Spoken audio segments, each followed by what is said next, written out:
silver needle caught the lamplight as Helena Darrow's fingers trembled, pushing thread through ivory silk that pooled across her lap like winter snow in August heat. She sat in the back room of Mrs. Patterson's boarding house in Tucumcari, New Mexico, where the summer of 1883 pressed against the window like a living thing, and every stitch she took felt like a prayer she had no right to speak. The wedding dress was meant for another woman, but Helena sewed it with the desperate hope that somehow, impossibly, it might become hers, even though the man she loved had never once looked at her the way a man looks at a woman he wants to marry. Katherine Rousseau had been riding the high desert trails for 3 weeks, chasing rumors of stolen cattle and the rustlers who took them. The sun had turned his skin darker, made the lines around his blue eyes deeper, and left him bone-tired in a way that went beyond physical exhaustion. He was 26 years old, tall and lean, with the kind of quiet strength that came from years of hard work, and he had been a cowboy on the McAllister Ranch since he was barely old enough to sit a horse properly. Now he served as the ranch foreman, responsible for 3,000 head of cattle and the dozen men who worked them across the vast stretches of northeastern New Mexico territory. The town of Tucumcari sprawled along the railroad tracks like a child's toys scattered in the dust. It was growing fast, the way frontier towns did when the rails came through, bringing commerce and opportunity and trouble in equal measure. False-fronted buildings lined the main street, and the wind that blew constantly across the plains carried the smell of livestock and coal smoke, and the particular scent of possibility that hung over every western town in those days. Katherine rode in just before sunset, his bay gelding picking its way carefully down the rutted street. He was thinking about a hot meal and a real bed when he saw Samuel Fletcher standing outside the Silver Star Saloon, and the sight made his jaw tighten. Fletcher was a cattle buyer from Kansas City, a smooth-talking man with manicured hands and expensive suit who had been courting Helena Darrow for the past 6 months. Katherine had watched it happen with a sick feeling in his stomach, unable to do anything about it because he had never found the courage to tell Helena how he felt. He had known her for 2 years, ever since she arrived in Tucumcari to help her elderly aunt run the boarding house. Helena was 23, with dark hair that she wore pinned up in a way that made Katherine want to see it down, falling around her shoulders. She had brown eyes that seemed to see right through a man's defenses, and a smile that could make even the worst day feel bearable. She was kind and intelligent, and had a quiet strength that Katherine admired more than he could ever put into words. But Samuel Fletcher had money and prospects and the kind of polished charm that made women's eyes light up. Katherine was just a cowboy with calloused hands and a modest savings account, and he had convinced himself that Helena deserved better than what he could offer, so he had kept his feelings locked away, watching from a distance as Fletcher courted her with flowers and pretty words and promises of a life in Kansas City where she would never have to work another day. Katherine stabbed his horse at Morrison's livery and walked to the boarding house, his boots raising small clouds of dust with each step. The evening air was finally cooling, bringing relief from the brutal heat of the day. Cicadas sang in the cottonwood trees that lined the irrigation ditch running through town, and somewhere a dog barked at shadows. Mrs. Patterson answered his knock, her wrinkled face breaking into a smile. "Mr. Rousseau, we have been wondering when you would return. Your room is ready, and there is stew keeping warm on the stove." "Thank you, madam. Is Miss Helena around?" The question came out before he could stop it, and he felt like a fool for asking. The old woman's expression softened with something that might have been pity or understanding. "She is in the back room, working on a sewing project. But perhaps you should eat first. You look exhausted." Katherine nodded and made his way to the small dining room where boarders took their meals. The stew was rich with beef and vegetables, and he ate mechanically, tasting nothing. His mind kept returning to Helena and Fletcher and the future that seemed to be slipping away from him like water through his fingers. After eating, he should have gone straight to his room. Instead, he found himself walking down the narrow hallway toward the back of the house, drawn by something he could not name. A thin line of lamplight showed under the door of the storage room, and he could hear the faint sound of movement within. He raised his hand to knock, then hesitated, suddenly uncertain. The door was not quite closed, and through the gap he could see Helena sitting in a wooden chair, bent over something in her lap. The lamplight turned her hair to silk and cast her shadow large against the wall. Katherine started to turn away, not wanting to intrude on her privacy, but then he saw what she was working on, and his breath caught in his throat. It was a wedding dress, the most beautiful thing he had ever seen. Ivory silk and delicate lace, with tiny seed pearls sewn along the bodice in patterns that must have taken hours to create. Helena's face was hidden from view, but something about the way she held herself, the careful deliberation of her movements, told him this was more than just another sewing project. His hand moved without conscious thought, pushing the door open wider. The hinges creaked softly, and Helena's head snapped up, her eyes going wide with shock and something that might have been fear. Katherine. His name came out as barely more than a whisper. She clutched the dress to her chest as if trying to hide it, but it was too late. He had already seen everything. "I did not mean to intrude," he said, but he stepped into the room anyway, unable to stop himself. "I just got back and wanted to." He trailed off, not sure how to finish that sentence. The dress filled the space between them like an accusation.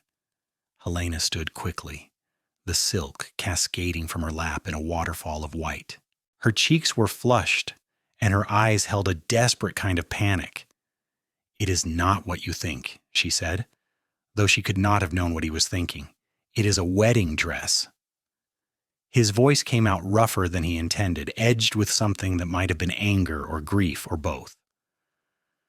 "I assume congratulations are in order. Has Fletcher finally proposed?" The color drained from Helena's face, leaving her pale in the lamplight. "No, he has not. It is complicated." Katherine felt something crack open inside his chest, a pain so sharp it stole his breath. "What is complicated about it? You are making your wedding dress. That seems pretty clear to me." "You do not understand." Helena set the dress carefully on the chair, smoothing the fabric with trembling hands. "No one was supposed to know about this, especially not you." "Why especially not me?" The question came out harsh, and he saw her flinch. He took a breath, trying to control the emotions that threatened to overwhelm him. "Helena, what is going on?" She turned away from him, her shoulders tight with tension. For a long moment she said nothing, and Katherine thought she might ask him to leave. Then she spoke, her voice so quiet he had to strain to hear it. "Samuel has been talking about marriage for months. He says he wants to take me to Kansas City, set me up in a fine house, give me a life of comfort and ease." She wrapped her arms around herself, still not looking at him. "Everyone tells me how lucky I am, how fortunate to have caught the attention of such a successful man." "But," Katherine prompted, because he could hear the unspoken doubt in her words, "but he has not actually proposed, not formally. He talks about our future together as if it is already decided, but he has never actually asked me to marry him. And She stopped, her voice catching. "I started making this dress because I thought if I prepared for it, if I made myself ready, then maybe I could feel the way I am supposed to feel. Maybe I could want what everyone tells me I should want." Katherine moved closer, drawn by the pain in her voice. "And do you want what you are supposed to want?"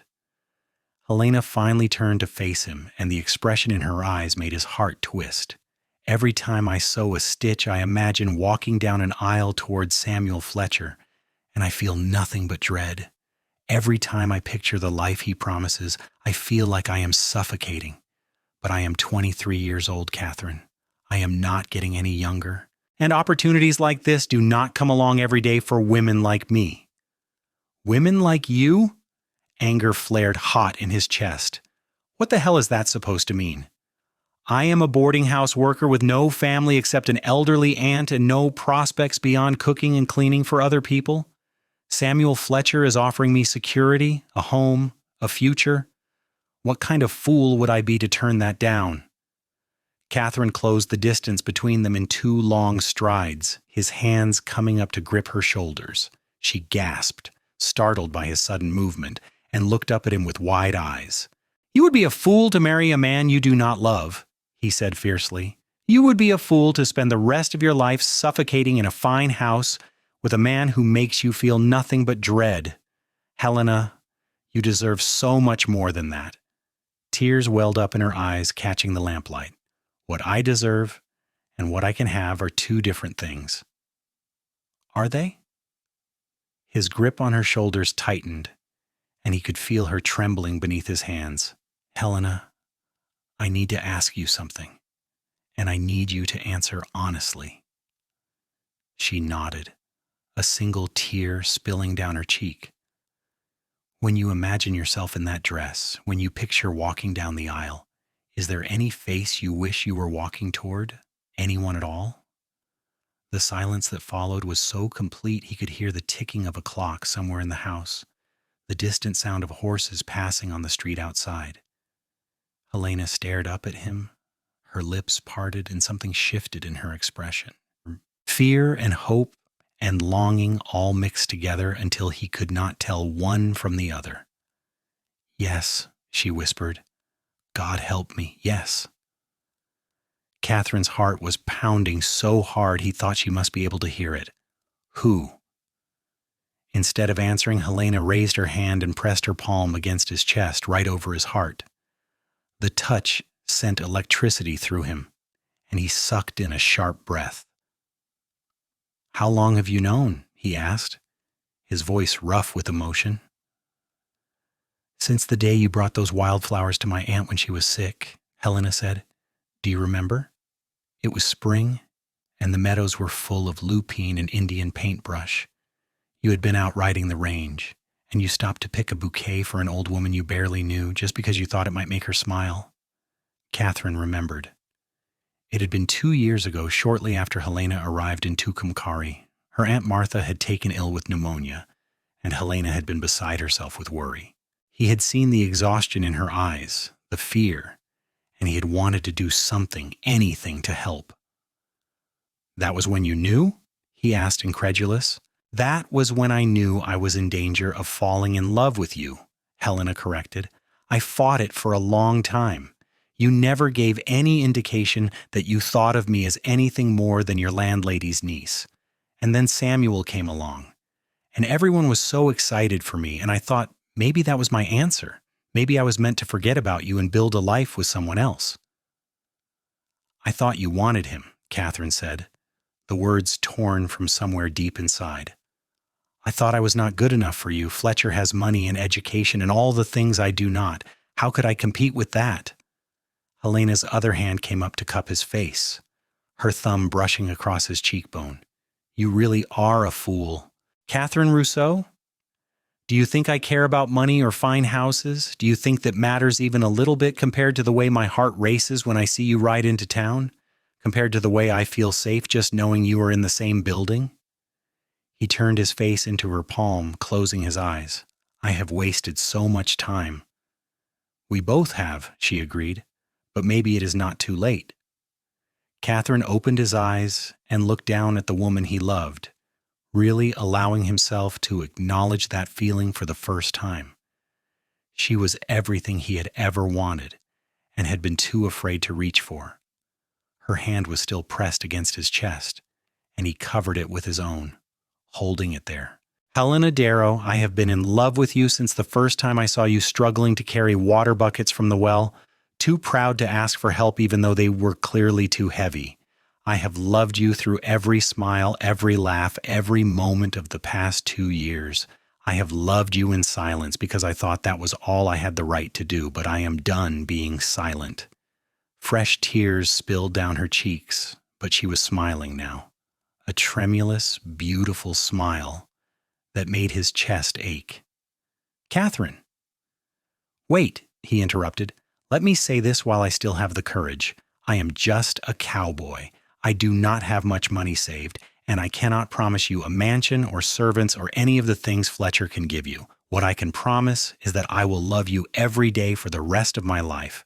I will work hard to build us a good life, and I will never, ever let you feel like you are suffocating or trapped. I will spend every day trying to earn the gift of your love." He released her shoulders and took a step back, then dropped to one knee on the rough wooden floor. Helena's hand flew to her mouth, her eyes going wide. "That dress is the most beautiful thing I have ever seen," Katherine said, looking up at her. "But it should not be for Samuel Fletcher. It should not be for anyone but the man you truly love. Helena, if that man is me, if you could see your way to accepting a life with a rough cowboy who will probably always have dirt under his fingernails and dust in his hair, then I am asking you to marry me. Not someday, not when I have saved more money or become something better. Right now, as I am. Will you have me?" Helena was crying in earnest now, tears streaming down her face as she nodded. "Yes," she choked out. "Yes, 1,000 times yes. I do not want mansions or servants or a life in Kansas City. I want you, Katherine, just you, exactly as you are." He surged to his feet and pulled her into his arms, and finally, after 2 years of longing and restraint, he kissed her. She melted against him, her hands fisting in his shirt as she kissed him back with equal fervor. The world narrowed down to just the two of them, to the feeling of her lips on his, her body pressed close, her heart beating against his chest in perfect rhythm. When they finally broke apart, both breathing hard, Katherine rested his forehead against hers. "I do not have a ring," he said, suddenly aware of that oversight. Helena laughed, the sound bright with joy. "I do not need a ring. I just need you." "You will have one anyway," he promised. "I will go to the jeweler tomorrow and find you the prettiest one they have."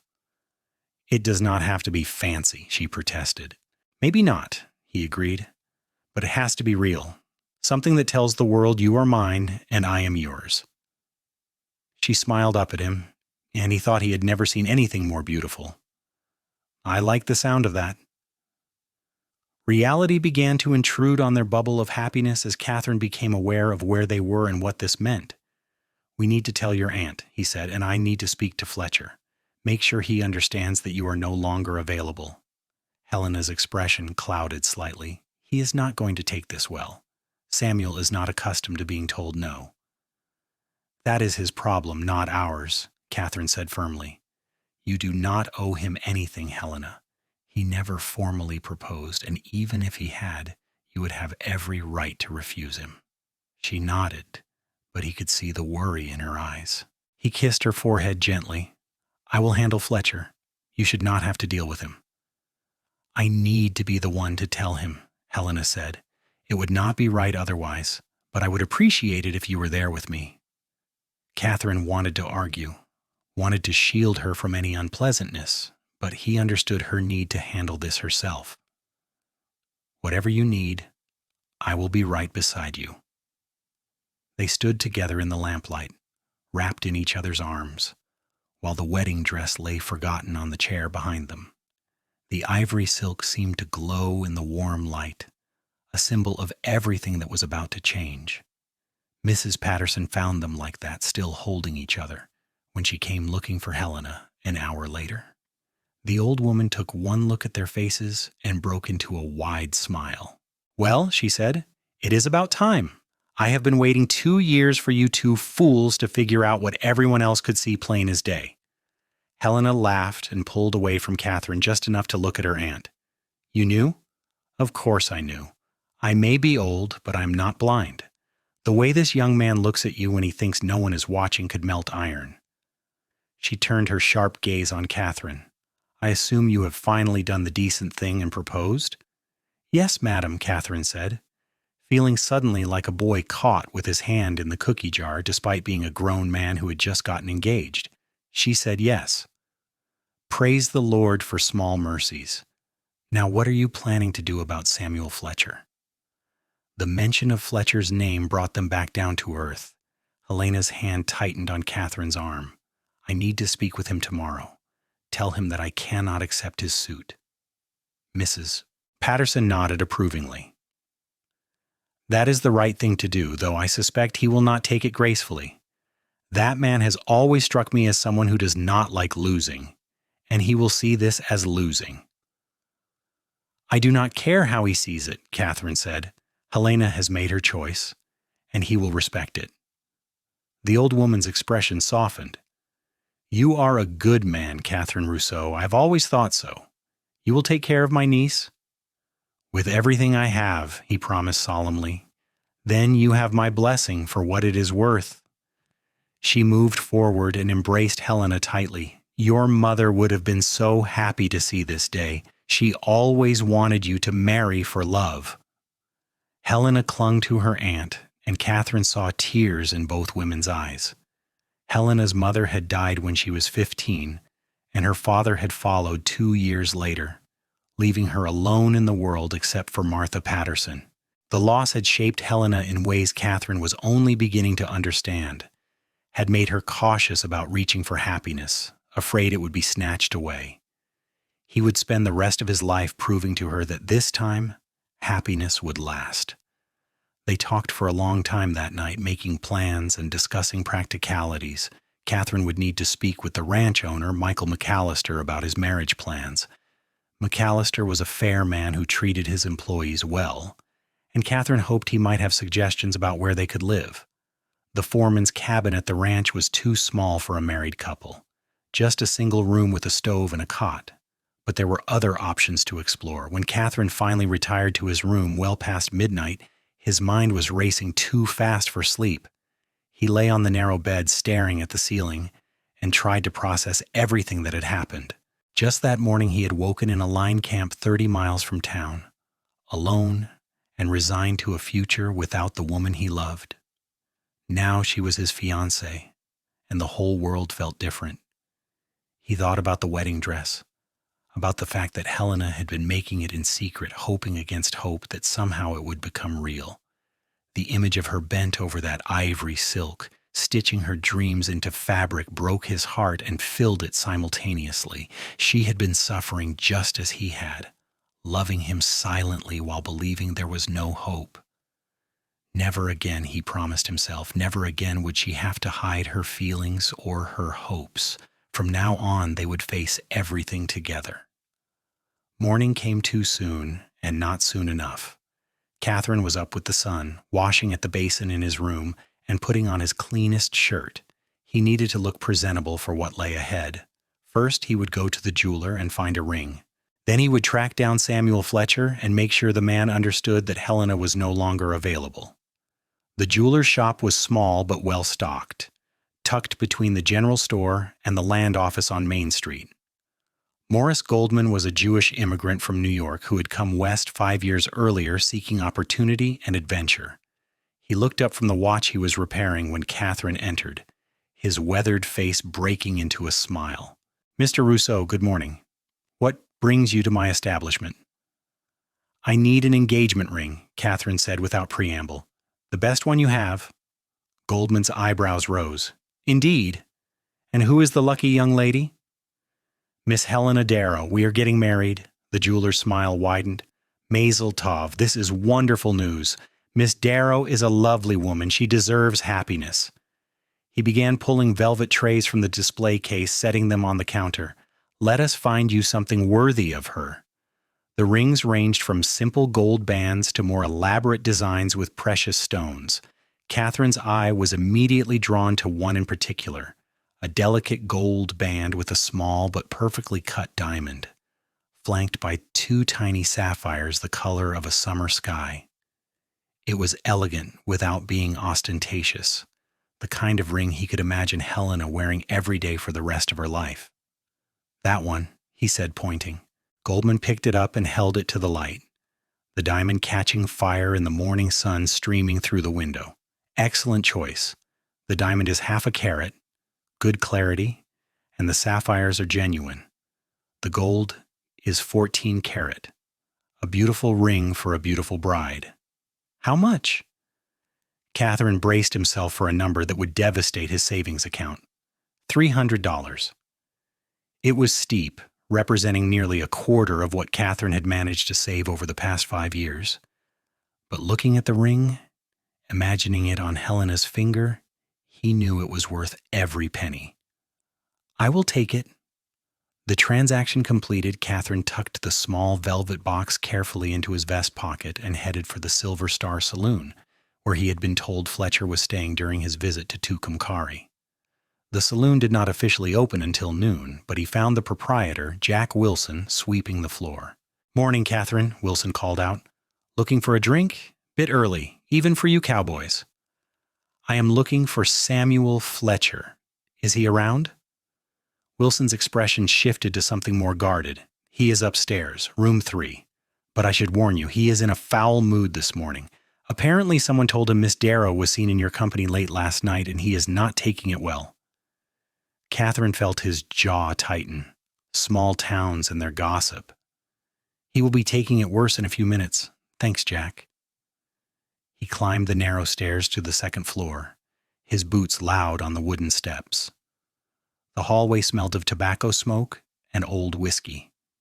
He found room 3 and knocked firmly. "What?" Fletcher's voice came from within, sharp and irritated. "It is Katherine Rousseau. I need to speak with you." There was a pause, then the sound of heavy footsteps. The door jerked open and Fletcher stood there in his shirt sleeves, his usually immaculate appearance disheveled. His eyes were bloodshot and he reeked of alcohol. "Come to gloat?" Fletcher sneered. "I heard you were sniffing around Helena last night." Katherine kept his expression neutral, refusing to be baited. "I came to tell you man to man that Helena and I are engaged. She will be telling you herself when she gets the chance, but I thought you deserved to hear it from me first." Fletcher's face went through several shades of red before settling on purple. "Engaged? That is impossible. Helena is mine. We have an understanding." "You never proposed to her," Katherine pointed out. "You talked about your plans for her future, but you never actually asked her what she wanted. She wants security. She wants a good life. She wants all the things I can give her that you cannot." Fletcher stepped forward aggressively, and Katherine held his ground. "What can you offer her, cowboy? A line shack and a life of poverty? She deserves better than that." "She deserves love," Katherine said quietly. "She deserves a man who sees her as more than a prize to be won or a possession to be displayed. She deserves someone who will put her happiness above his own pride.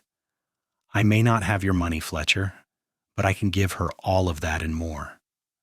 Fletcher's hand shot out, grabbing Katherine by the shirt. "You have no right. I have been courting her for months.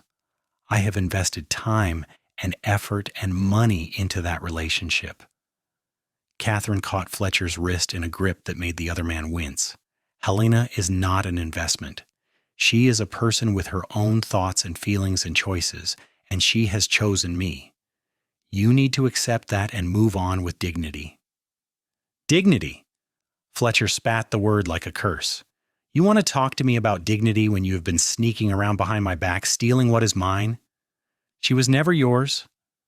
Katherine released Fletcher's wrist and took a step back, putting distance between them. "If you truly cared about Helena, you would want her to be happy, even if that happiness does not include you. The fact that you are more concerned about your wounded pride tells me everything I need to know about your feelings for her." Fletcher's face contorted with rage, and for a moment Katherine thought the man might actually throw a punch. He was ready for it, balanced on the balls of his feet, prepared to defend himself. But Fletcher seemed to think better of violence, and instead drew himself up with as much dignity as he could muster. "Fine," he bit out. "Take her. You will discover soon enough that love does not pay the bills or put food on the table. When she is worn down and exhausted from scrubbing floors and taking in laundry, when she is old before her time from the hard life you are offering her, she will remember what she could have had with me." "I guess we will see," Katherine said evenly. "But I have faith that Helena knows what she wants. And what she wants is a life built on love, not money." He turned and walked away, leaving Fletcher standing in the doorway, shaking with impotent fury. Katherine did not look back, but he could feel the other man's eyes boring into his back all the way down the stairs Helena was waiting for him in the boarding house parlor when he returned, her face anxious. She jumped up from her chair the moment he entered. "How did it go?" "About as well as could be expected," Katherine said. "He is angry, but he will get over it, or he will not, but either way it does not matter. This is not his choice to make." She nodded, twisting her hands together. "I need to speak with him myself. It is only right." "I know, but maybe wait a day or two, let him cool down. He was drinking this morning, and I do not think confronting him while he is in that state is a good idea." "Was he that bad?" Katherine pulled her into his arms, feeling her relax against him. "He will be fine. His pride is hurt, but he will survive. Let him have some time to come to terms with it, and then you can have your conversation if you still feel you need to." She rested her head against his chest, listening to his heartbeat. "I just want this part to be over. I want to move forward with our life together without this hanging over us. Soon," he promised. "But first, I have something for you." He pulled back enough to fish the velvet box from his pocket. Helena's eyes widened as she saw it, and he flipped open the lid to reveal the ring nestled inside. The diamond caught the light from the window, sending tiny rainbows dancing across the walls. "Katherine," she breathed, "it is beautiful. May I?" He took the ring from the box and held it ready. She extended her left hand, and he slipped the ring onto her finger. It fit perfectly, as if it had been made for her. She held her hand up, watching the way the stones sparkled. "I love it," she whispered. "I love you." "I love you too," he said, and kissed her, soft and sweet and full of promise. The next few days passed in a blur of activity and planning. Helena insisted on finishing the wedding dress herself, refusing to let anyone else touch it. She worked on it every evening after her chores were done, her needle flying through the silk with practiced precision. Katherine watched her sometimes, marveling at the skill in her hands, the way she could transform simple fabric into something magical. They decided on a small wedding, just family and close friends, to take place in 6 weeks. That would give Katherine time to speak with Michael McAllister about housing arrangements and give Helena time to finish the dress and make the other preparations necessary for starting their married life. Michael McAllister proved to be everything Katherine had hoped. When Katherine rode out to the ranch headquarters to explain the situation, the older man clapped him on the shoulder and congratulated him heartily. "About time you settled down," McAllister said. He was in his 50s, a weathered man with steel gray hair and sharp eyes that missed nothing. "I was beginning to think you were going to be a bachelor forever. Miss Darrow is a fine woman. You are a lucky man." "I know it, sir, but I need to talk to you about housing. The line shack is not suitable for a married couple, and I was hoping you might have some ideas about where we could live." McAllister leaned back in his chair, stroking his beard thoughtfully. "As it happens, I do have an idea. You know the old Armstrong place about 3 miles from here?" Katherine nodded. The Armstrong place was a small ranch that had been abandoned 2 years earlier when the owner died without heirs. The house was modest but well built, with good bones and a nice piece of land surrounding it. "The bank foreclosed on it," McAllister continued. "They have been trying to sell it, but no one wants to take on the work of fixing it up. I have been thinking about buying it myself, using it as a line camp or maybe housing for my foreman." He grinned. "Seems to me my foreman could use a proper house right about now. What do you say I buy that place and let you live there? Rent-free for the first year while you get it fixed up, then we can talk about a fair arrangement after that." Katherine felt his throat tighten with gratitude. "Sir, that is more than generous. I do not know what to say." "Say yes and get back to work," McAllister said gruffly. "I need my foreman focused, and you have been walking around with your head in the clouds for days. Get married, settle into that house, and then we can all get back to the business of running cattle." Katherine shook the older man's hand firmly. "Thank you, Michael. This means everything to us." "Just name your firstborn after me, and we will call it even," McAllister joked. "Now get out of here and go tell that bride of yours the good news." Helena cried when Katherine told her about the house, happy tears that she tried to hide by burying her face against his shoulder. "A real home," she kept saying. "We will have a real home of our own." They rode out to see it the next day, taking a buggy from the livery since Helena wanted to bring along fabric swatches and measurements for curtains.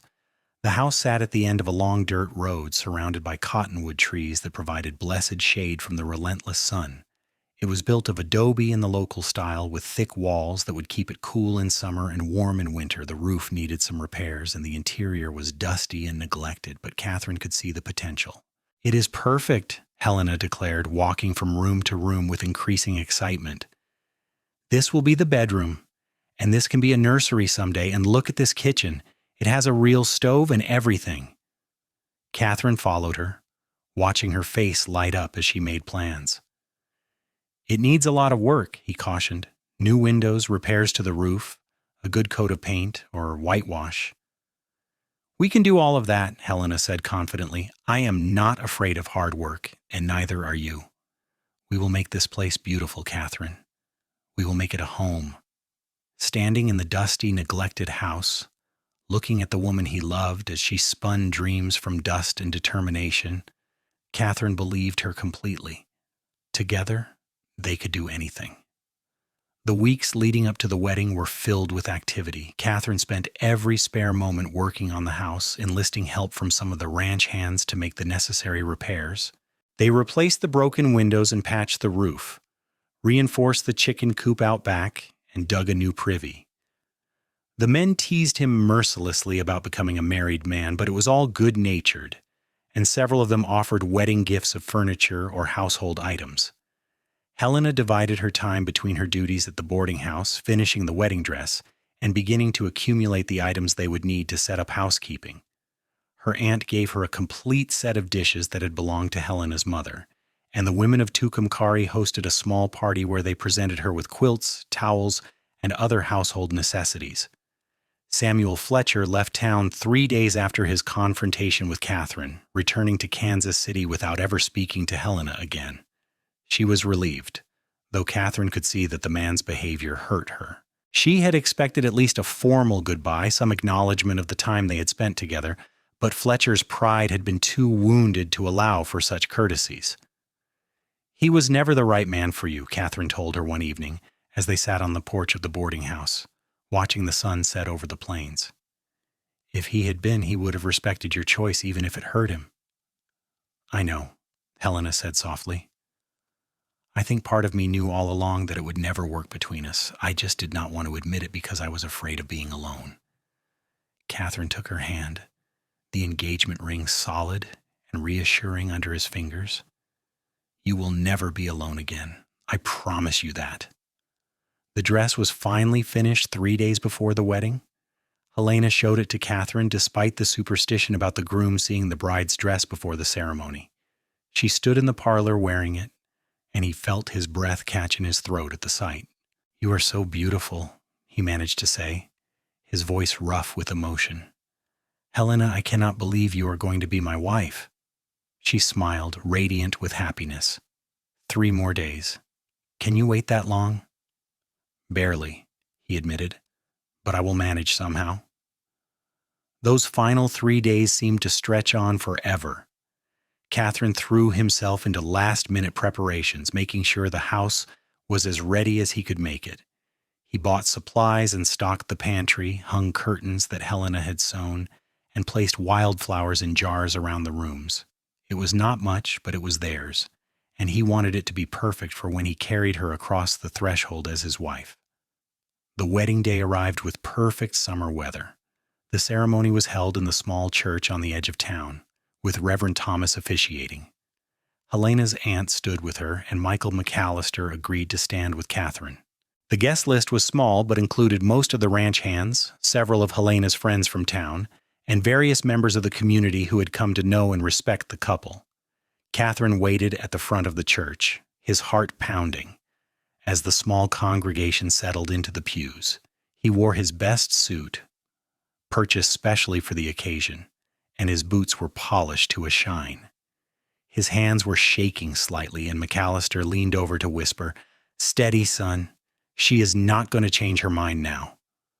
Then the door at the back of the church opened, and Helena appeared on her aunt's arm. Katherine forgot how to breathe. The dress was even more beautiful than he remembered. the ivory silk glowing in the light streaming through the church windows. But it was Helena herself who stole his breath, her face radiant with joy, her eyes locked on his as she walked down the aisle toward him.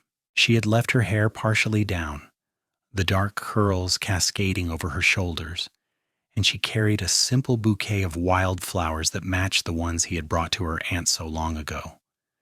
Every step brought her closer, and Katherine felt his eyes burn with unexpected tears. This was really happening. This incredible, wonderful woman had chosen him, had agreed to build a life with him, and nothing in his entire existence had prepared him for the overwhelming gratitude and love that flooded through him. Martha Patterson placed Helena's hand in his at the altar, and Katherine gripped it tightly, never wanting to let go. Reverend Thomas began the ceremony, his words washing over them like a blessing. Dearly beloved, we are gathered here today to join this man and this woman in holy matrimony. Katherine barely heard the traditional words. He was too focused on Helena, on memorizing every detail of this moment, the way her hand felt in his, the slight tremble in her fingers that told him she was as nervous and excited as he was, the way she smiled up at him, her eyes shining with unshed tears of happiness. When it came time for the vows, his voice was steady and clear. I, Katherine Rousseau, take you, Helena Darrow, to be my wedded wife. I promise to love you, honor you, cherish you, and protect you in sickness and in health, for richer or poorer, as long as we both shall live. Helena's voice wavered slightly as she repeated her vows, but every word was filled with conviction.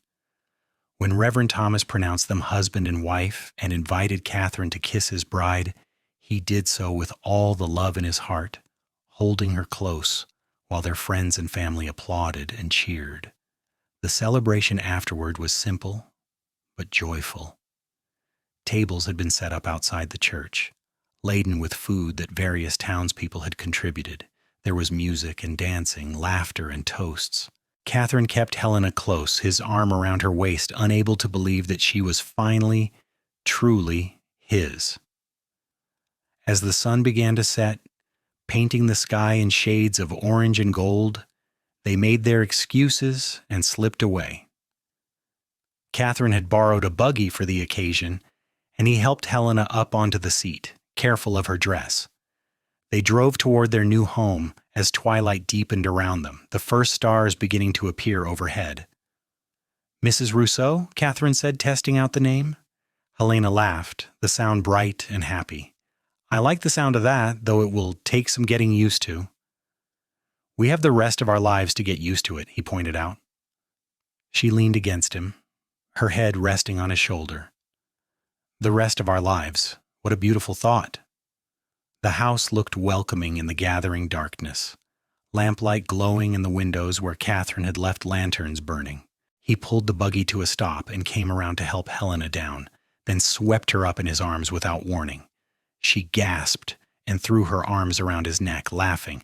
Katherine, what are you doing? Carrying my bride across the threshold, he said, grinning at her. It is tradition. He carried her through the front door and into their home, kicking the door shut behind them. The main room glowed warm and golden in the lamplight, and Helena looked around with wonder in her eyes.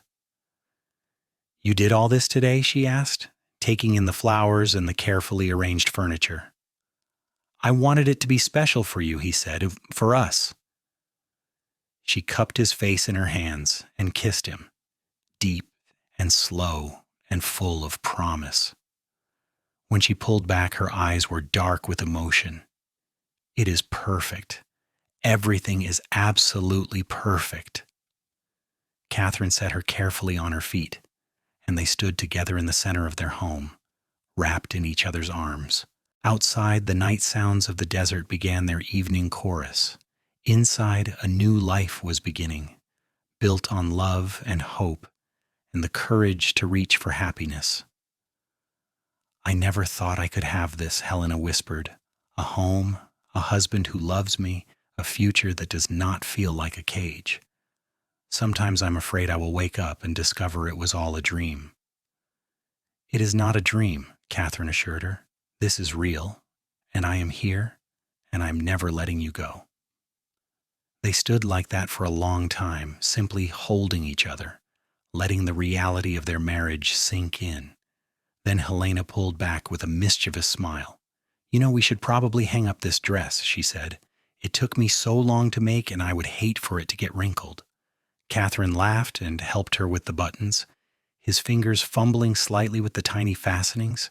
When the dress finally slipped from her shoulders, he hung it carefully on the hook he had installed on the bedroom door, treating it with the reverence it deserved. This dress had brought them together, had been the catalyst that finally broke through their silence and fear. The wedding night was everything it should have been, tender and passionate and full of discovery. They learned each other slowly, taking their time, building memories that would last a lifetime. And when they finally fell asleep in each other's arms, exhausted and happy, the future stretched before them full of possibility. The first months of marriage were an adjustment, but a happy one. Helena threw herself into making the house a home, sewing curtains and pillows, tending a small garden, and learning to cook on the temperamental stove. Katherine continued his work as foreman, managing the ranch hands and the cattle, but now he had something to come home to at the end of each day. Someone waiting for him, someone who lit up when he walked through the door. They fell into comfortable routines. Helena would wake first, starting coffee and making breakfast while Katherine tended to the animals. They would eat together, talking about their plans for the day. Then Katherine would head out to the ranch while Helena tackled the housework and other projects. He tried to make it home for the midday meal when possible, stealing precious time with his wife, and they always ate dinner together in the evening, sharing the details of their days. In October, Helena discovered she was pregnant. She told Katherine one evening after dinner, her hand resting on her still flat stomach, her eyes bright with a mixture of excitement and nervousness. "Are you sure?" he asked, his voice strange to his own ears. "The doctor confirmed it yesterday when I went into town," she said. "He thinks the baby will come in late May or early June." Katherine pulled her into his arms, overwhelmed with emotion. A baby. They were going to have a baby. The reality of it was almost too much to process. "How do you feel?" he managed to ask. "Are you well? Do you need anything?" Helena laughed, the sound slightly watery. "I am fine. A little tired, a little queasy in the mornings, but the doctor says that is normal. Katherine, we are going to be parents." "I know," he said, pressing his face into her hair. "God help me, I know. I am terrified." "So am I," she admitted. "But we will figure it out together, just like we have figured out everything else." The pregnancy progressed smoothly through the fall and into winter.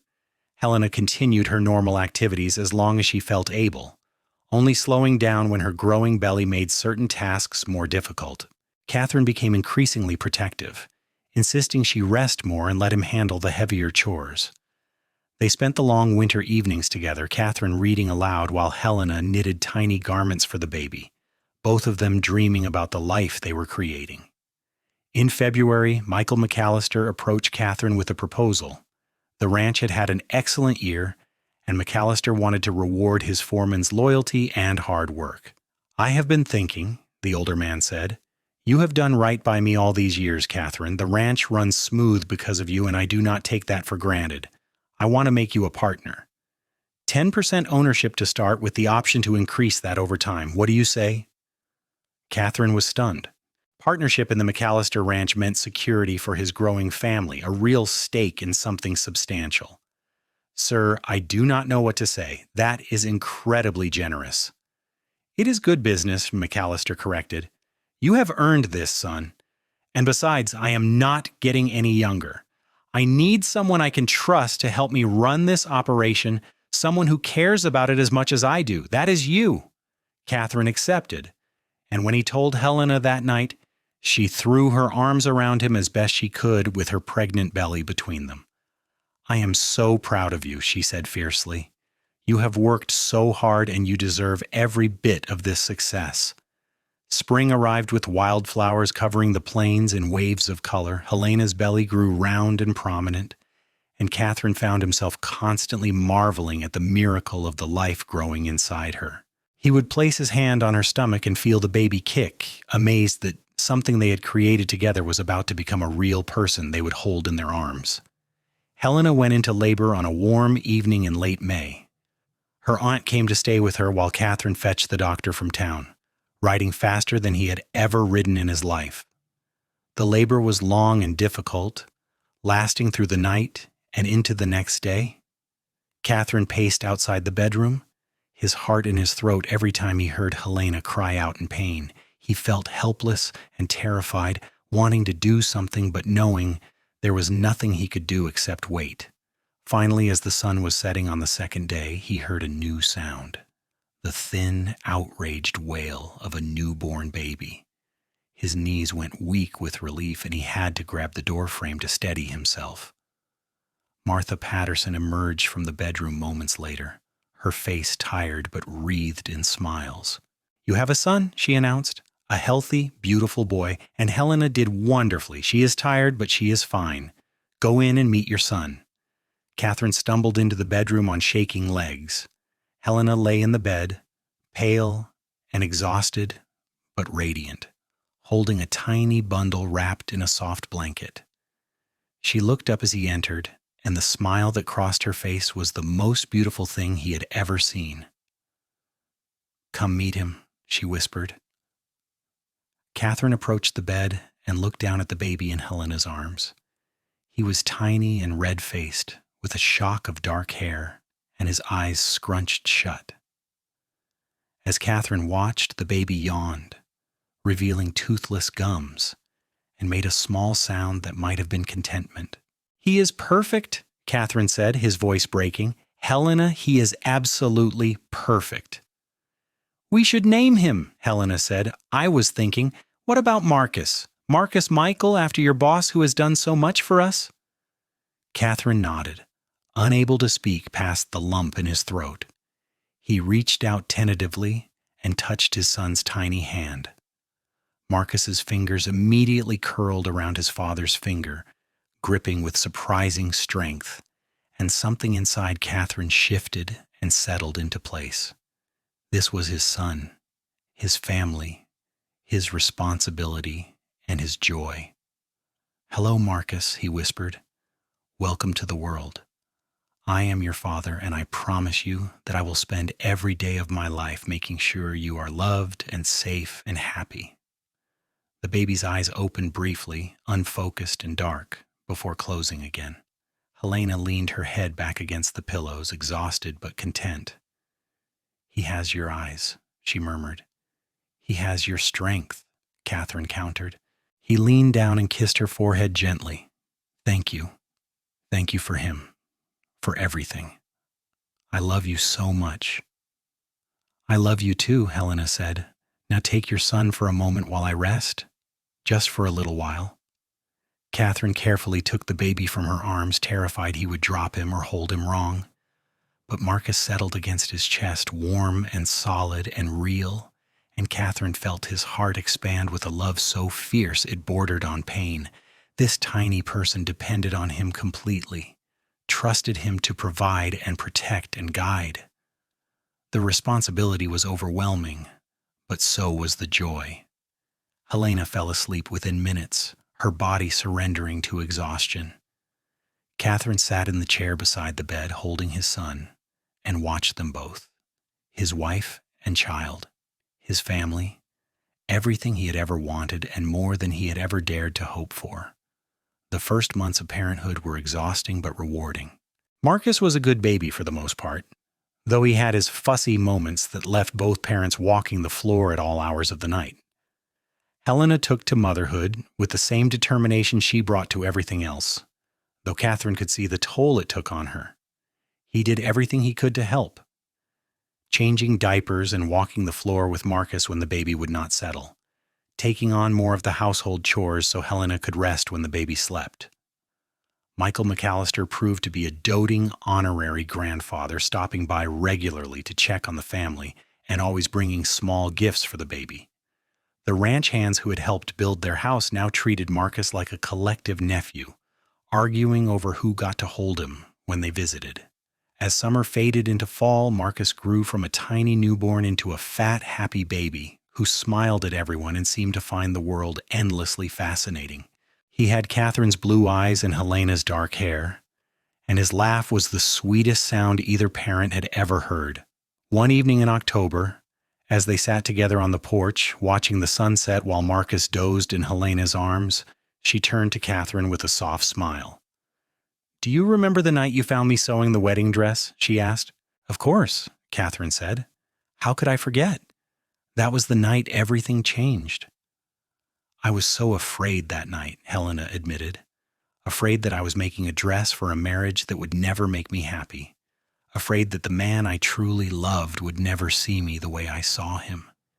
And then you walked through that door, and suddenly everything that had seemed impossible became possible." Katherine took her free hand, lacing his fingers through hers. "I should have told you how I felt long before that night. I wasted so much time being afraid." "We both did," Helena said. "But maybe we needed that time. Maybe we needed to be sure of what we wanted before we could reach for it." "Maybe," Katherine agreed. "All I know is that I am grateful for every single day I get to spend with you. You and Marcus, you are my whole world." Helena leaned against him, careful not to jostle the sleeping baby. "And you are ours. I never knew I could be this happy." "Katherine, sometimes it still does not feel real." "It is real," he assured her. "This is our life. The one we chose, the one we built together, and it is only going to get better from here." The years that followed proved him right. Marcus grew into a bright, energetic toddler who kept his parents constantly on their toes. When he was 3, Helena became pregnant again, and this time they had a daughter they named Sarah after Helena's mother. 2 years after that came another son, Thomas, and their family was complete. Catherine's partnership in the ranch continued to grow, and eventually McAllister made him a full 50-50 partner, ensuring that the Rousseau children would have security and opportunity. The house that had seemed so run down when they first saw it was transformed into a real home, expanded and improved over the years to accommodate their growing family. Helena never lost her love of sewing, and she became known throughout the region for her beautiful dresses and quilts. She taught Sarah the craft when the girl was old enough, and the two of them would spend hours together at the sewing machine Katherine bought Helena for their 5th anniversary. Marcus proved to have a natural gift with horses and cattle, and from the time he was old enough to sit a horse, he spent every spare moment following his father around the ranch. Thomas was more bookish, preferring to spend time with his mother learning to read and do sums, but he loved the ranch life just as much as his older brother. On their 10th anniversary, Katherine took Helena back to the spot where they had first seen the house, before it became their home. They stood under the cottonwood trees, older now but still strong, and looked at the life they had built. "Do you ever regret it?" Katherine asked. "Choosing me instead of the life Fletcher could have given you?" Helena looked at him with surprise and something like amusement. "Regret it? Katherine, you gave me everything I ever wanted. A home filled with love, children who are happy and healthy, a partnership built on respect and trust. Why would I regret that?" "I just want to make sure you are happy," he said. "That has always been my goal, making sure you are happy." "I am happy," she said firmly. "I have been happy every single day since the night you walked into that room and saw me sewing a dress I thought was for someone else. You gave me the courage to reach for what I really wanted, Katherine. You gave me permission to choose love over security, to trust that we could build something beautiful together. And look what we have created." She gestured toward the house where they could see the children playing in the yard under Martha Patterson's watchful eye. The old woman was frailer now, but still sharp as a tack and devoted to her great-niece's family. "This," Helena continued, "this is everything I ever dreamed of and more. A home built on love, a family that supports each other, a partnership between equals. You have given me the world, Katherine Rousseau, never doubt that." He pulled her close and kissed her.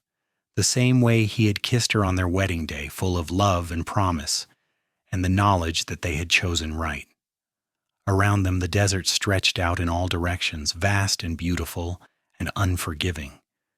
But here, in this small oasis they had created, was everything that mattered. The children grew up healthy and strong, shaped by the love of their parents and the work ethic of ranch life. Marcus eventually took over management of much of the ranch operations, working alongside his father and learning everything Katherine could teach him. Sarah surprised everyone by announcing at 18 that she wanted to become a teacher, and her parents supported her ambition, helping her attend the Teachers College in Santa Fe. Thomas showed an aptitude for business and became instrumental in managing the financial side of the ranch, ensuring its continued prosperity. Michael McAllister passed away peacefully in his sleep when Marcus was 15, leaving his half of the ranch to Katherine with the stipulation that it remain in the Rousseau family for at least 2 generations. It was a mark of the deep respect and affection the older man had held for Katherine, and the entire family mourned his loss. Martha Patterson lived to see all 3 of her great-niece's children grown, passing away quietly at the age of 87 with Helena and Katherine at her bedside. She died content, knowing that the girl she had taken in all those years ago had found happiness and built a life worth living. As Katherine and Helena grew older, they faced the inevitable challenges of age and time.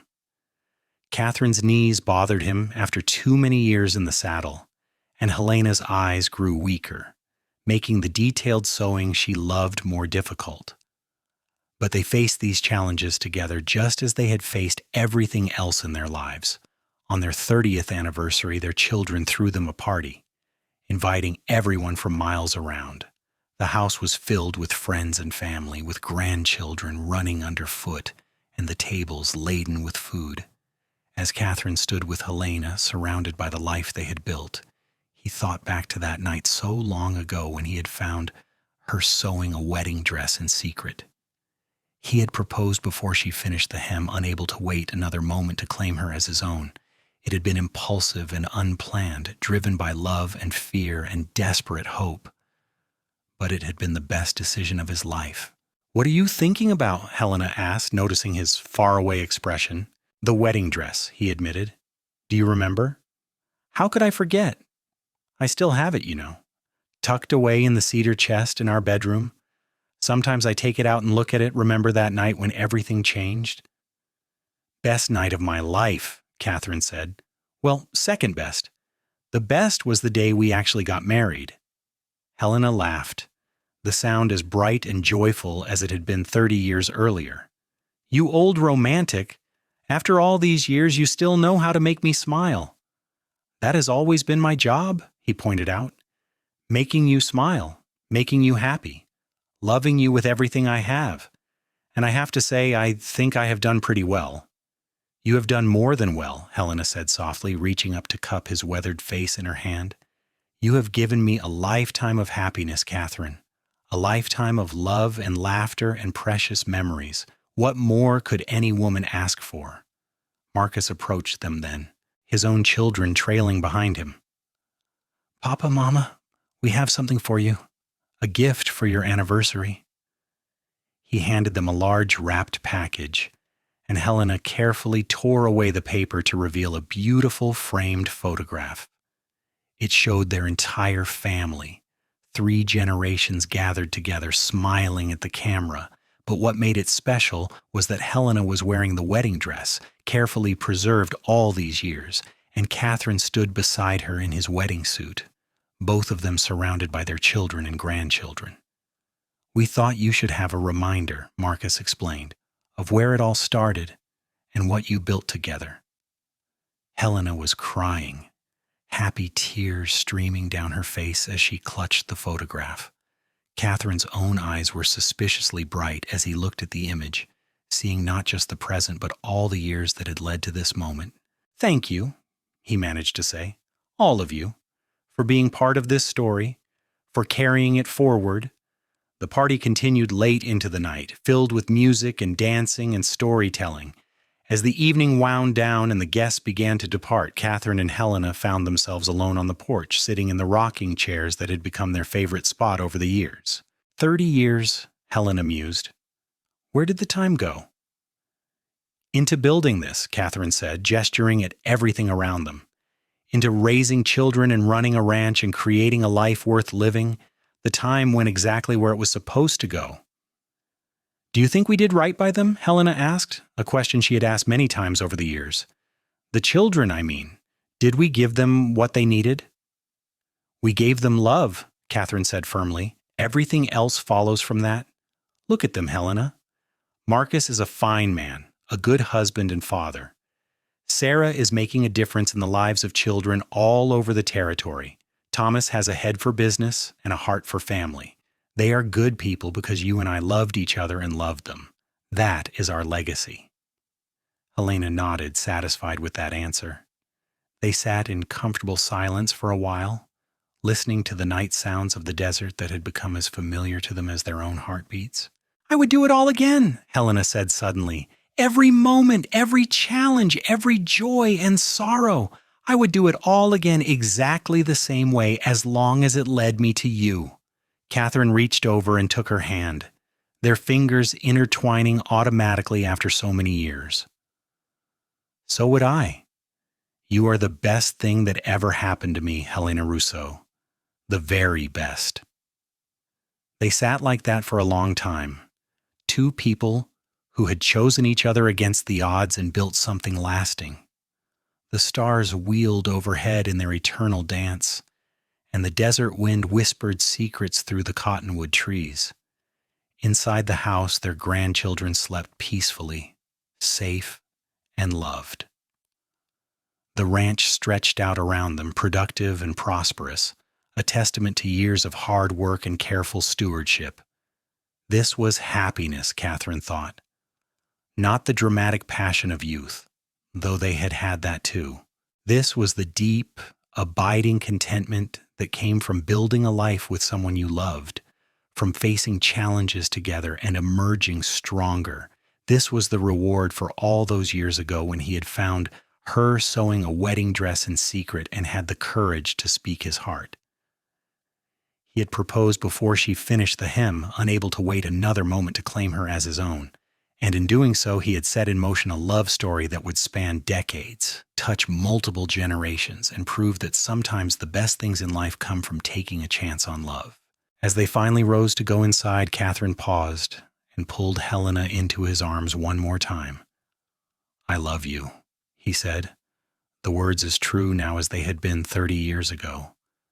Today, tomorrow, and for all the days we have left. I love you too, Helena whispered against his chest, forever and always. They walked into their home together, hand in hand, ready to face whatever the future held with the same courage and love that had carried them this far. The wedding dress hung in the cedar chest, a reminder of where it all began. But the real story was written in the life they had built, in the children they had raised, in the love they had nurtured through 3 decades of joy and sorrow, triumph and challenge.